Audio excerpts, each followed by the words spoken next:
Hello guys! Hello Pisces! Welcome dito sa aking channel, Pisces. Alamin natin kung anong messages, vibration, gabay energy. Para sa lahat ng mga Pisces, ano ba ang mensahe na kailangan nating marinig? Sa lahat ng Pisces na naandito sa aking channel, maraming salamat sa patuloy na panonood sa aking channel. Thank you guys sa mga bago at dati kong subscribers. Thank you sa inyong lahat. Okay, so gamitin natin ang ating intuition dito guys sa panonood. Okay, Pisces. First card natin is number 21. 21 is number 3, celebration, family celebration, family room. Pisces, may upcoming celebration, family celebration. Maybe there's a birthday celebration ng anak, ng apo, ng pamangkin, ng magulang, ng kapatid. So, there's a celebration na kailangan i-celebrate. Maybe wedding anniversaries, birthdays, wedding, debut, or anything na celebratory siya. Okay? Thank you, Pisces. Tingnan natin dito sa second deck. Oops, sorry. Pisces.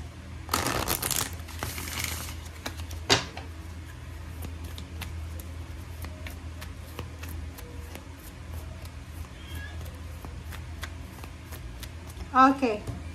A time to give rather than take. New Moon in Virgo. Okay. This card ay pwedeng makaresonate ito doon sa mga Pisces na palaging nag-get ng get. Nagtitake ng take. It's either tulong from someone, from family members, or from someone. But if you are a Pisces na palagi kang nagbibigay tapos wala ka namang natatanggap, siguro this one is not resonated sa'yo. Okay? Time to give rather than take. Ang energy na to, hindi lahat kayo makaka-resonate. Okay? Hindi lahat ito pabor sa inyo. Based sa, kumbaga, mga message nyo for the past few months, nakita natin na, kumbaga, naglagay ka ng boundaries, naglagay ka ng, kumbaga, yun, harang sa sarili mo. Okay? Sa gitna mo or sa paligid mo. So, ngayon, ang nakikita ko sa inyo is either ikaw yung nagtitake advantage or ikaw yung nagtitake advantage. So, depende yon. Okay?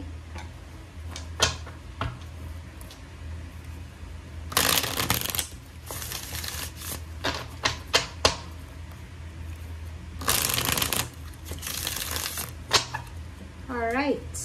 Pisces. Tingnan natin.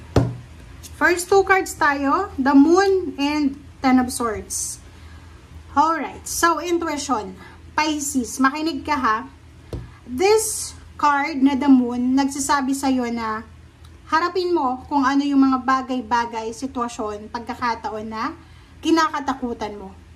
Maybe your fear is not about you. It's all about your family, about your environment, parang ganun. Sinasabi ng baraha sa'yo dito na may mga Pisces dito na mahilig mag-people please. 'Di ba? Yung parang people pleasing sila. People pleaser sila na kahit sinasacrifice na nila yung own happiness nila just to please their family, their friends, ginagawa nila. But dito sinasabi ng baraha sa'yo na siguro dati natatakot ka eh. Natatakot ka na baka may sabihin sila, ay, baka may masabi sila, kaya give ka ng give. But now, dumating ka na sa sitwasyon, Pisces, na, no, bakit ako matatakot, diba? Kailangan kong harapin. And if may masasabi sila laban sa'yo, nasa kanila na yon. Kahit marinig mo pa yan, kahit paringgan ka pa, okay lang yan. As long as na, firm, stable, secured yung ground mo. Diba? Isipin mo ganun, diba? Halimbawa, binabackstab ka nila, ang isipin mo na lang, makukuha ba nila yung savings mo? Mawawalan ka ba ng trabaho because of their backstabbing? Mawawalan ka ba ng pera? Mawawalan ka ba? Hindi ka ba makatulog? Or ano ba? Ano bang epekto niyan sa'yo? Kung wala namang epekto, just let them go. Okay? So, ang gawin mo dito, eto, Ten of Swords, closure. Instead na matakot ka sa sasabihin ng mga tao sa baligid mo, ang gawin mo is, i-delete mo sila, unfriend, delete, personal, sa social media, mas maganda sa personal. Kailangan mong i-delete sila sa buhay mo. 100% na delete talaga. Deletion. Ang ganda na itong Ten of Swords. Siya yung pinaka-favorite ko na card. Every time may, halimbawa, sad ako, na-backstab ako, or maybe may mga nangyaring hindi maganda, favorite ko siya. Pag lumabas siya sa reading ko, sinasabi ko, this is the signal, this is the symbol, this is a synchronicities na kailangan ko na talagang ibaba and i-let go. So, this one is letting go. Letting go, go with the flow, yun lang. Okay? As long as na you're happy, as long as na wala kang tinatapakang tao, isipin mo yung sarili mo. Self-love. Yun. Unahin mo, mahalin mo ang sarili mo. Kasi, end of the day, ikaw lang ang mag-isa. Mag-isa kang dumating dito sa mundo, mag-isa ka ding aalis sa mundo. So, bakit mo sasayangin yung oras mo para sa ibang tao? 'Di ba? Anong kinakatakutan mo? Kahit magpa-advertise pa sila sa TV station na, oy, si Pisces ganyan, oy, si ganyan. No. You don't need to, kumbaga, be afraid kung ano yung sasabihin nila. Okay? Kasi, yung mga taong backstabber, mga taong traidor, ganyan, yung mahilig mag-judge ba? Yung parang, pagkaharap mo, pinupuri ka, mga narcissist yan judgmental. So, manipulator. So, pag ganyan yung klase ng tao, ibig sabihin, insecure yan sa sarili nila. Meron ka na wala sila. Naiingit sila Kaya, gagawin nila yung lahat para purihin yung sarili nila. Like, for example, ganun yun Ang logic niyan, Pisces, is ganito. May isang tao na naiingit sa'yo. Hindi niya kaya na pataubin ka. Like, for example, isa kang CEO, isa kang may-ari ng business. Ay, yung naiinggit sa'yo, walang trabaho, unemployed. Or even may trabaho man siya, yung sweldo mo, hindi nga kalahati ng sweldo niya. Or maybe, asawa mo, or ikaw, depende yan sa'yo. Kung may marami kang opportunities, wala siya. Yung parang never pa siya nakapunta ng ibang lugar, 'di ba? Never pang nakasakay ng eroplano pero sobrang yabang na. Dito sa baraha mo, sinasabi sa'yo dito na hayaan mo lang siya kasi ida-down ka niya kasi yun yung tao na pag hindi ka niya kayang i-manipulate na gagamitan niya yung ibang tao, 'di ba? Ikikwento niya lahat ng mga kasinungalingan or maybe totoo yung kwento niya but para 'di ba? Para mag-ask ng sympathy sa mga tao para sabihin ng kausap niya na kumbaga pinag-backstaban niya na, uy, eto si Pisces, ganun pala. So, ano naman sa kanya, 'di ba? Wala naman siyang nakuha. Yung insecurity niya lang, medyo na-boost yung energy niya. 'Di ba? Yung parang feeling niya superior siya. Na-backstab ko si Pisces. So, ibig sabihin, mas magaling ako sa kanya, mas mataas ako sa kanya. Which is, pinapatunayan niya lang na napakababa niyang tao. Na hindi niya kayang makipagsabayan sa Pisces. 'Di ba? So, dito sa barang to, apply to sa inyo. 'Di ba? Yung Ten of Swords, you need to stop, you need to delete, you need to kumbaga end na, 'di ba? End na, close na yung kumbaga stage na 'yan, yung era na 'yan. Dapat doon ka na sa era na kahit anong sabihin nila, just shake it off. Shake it off, 'di ba? So doon ka na sa era na 'yon. Okay? Two of Wands and Queen of Swords. Wow, Seven of Swords. Kasasabi ko lang sa iyo Ang nakikita ko sa iyo dito, Pisces, napapaligiran ka ng mga taong hindi totoo sa iyo. Totoo 'yan, no? Totoong totoo to. Pag lumabas yung Seven of Swords, talagang sigurado 'yan. May mga taong naiinggit sa'yo. Sobrang inggit sila sa'yo. Hindi ko alam kung bakit ka kinaiinggitan. But, maging masaya ka kasi ikaw yung kinaiinggitan. Hindi ikaw yung naiinggit. 'Di ba? So, dito, ingat ka. So, ang gawin mo, simula ngayon, i-close mo na yung boundaries mo na yan.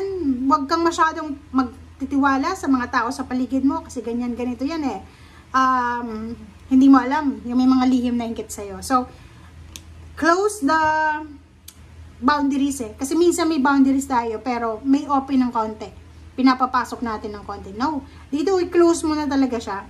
And Queen of Swords and Two of Wands, sinasabi ng baraha, you have so many options and choices. Okay? Maraming opportunities, maraming possibilities na ibinibigay sa iyo ang universe. So, bakit ka mag-stay sa isang stagnant na situation? Bakit ka mag-stay sa isang relationship na alam mo na ikaw lang yung kumbaga pinagkakakitaan, ginagamit? Gusto mo ba yon? Na ikaw yung ginagamit? So, dito sinasabi ng baraha sa'yo, mag-focus ka na sa sarili mo. Focus ka sa sarili mo. Marami kang blessings eh. Ang dami-dami mong blessings. So, bakit ka kumbaga hati ng atensyon sa mga toxic na tao?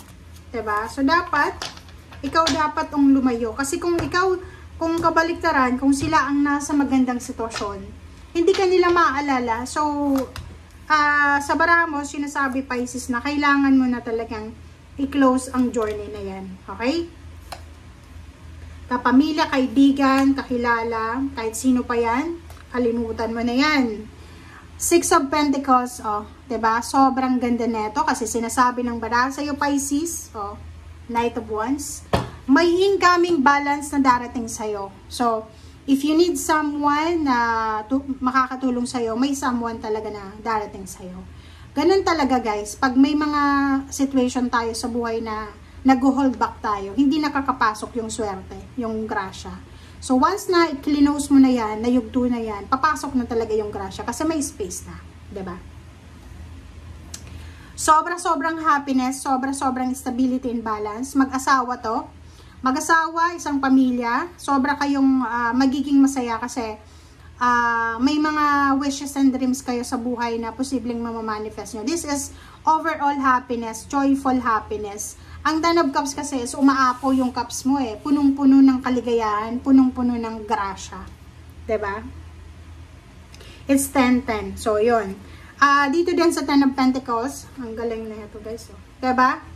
Ten of Pentacles, Ten of Cups, sinasabi ng baraha dito, financially and emotionally, you will be super happy, contented, and feeling luxurious, diba? Sobra kang yayaman siguro, and emotionally, sobra kang magiging masaya. So, nasa tamang direction ka, Pisces. Continue lang sa kung anong ginagawa mo. Ace of Cups, maraming celebration ka na isa-celebrate. Maraming rason para maging masaya ka. Nandito yung The Devil. Mag-ingat ka lang sa relationship. Yun lang. Kasi pwedeng ikaw Pisces ay madala sa temptation. Pwedeng may magkagusto sa'yo. Or maybe sa person mo. But ang nakikita ko sa'yo yan, mag-ingat ka lang sa Capricorn. Sa mga, kung anong kinikwento sa'yo ng Capricorn, ng Virgo, ng Fire sign Leo, Aries, Sagittarius, Scorpio, parang ganun. So, mag-iingat ka, Cancer. Sa ganun na sitwasyon, sa ganun na zodiac sign, mag-iingat ka. Lalo na sa relationship or maybe about sa pera. Okay? Okay, so, sa baraha mo, dito Pisces, sinasabi na financially and emotionally, you will be victorious. Makaka-recover ka sa kung ano man na emotional problems or financial problems or spiritual problems na pinagdadaanan mo. But, make sure na yung mga tao na naging rason ng painful na sitwasyon na yan, ay wag mo nang pababalikin sa buhay mo. Yun ang pinaka-importante na dapat na gagawin mo. Wag mo nang pabalikin sila sa buhay mo. Okay? Thank you guys. Bye!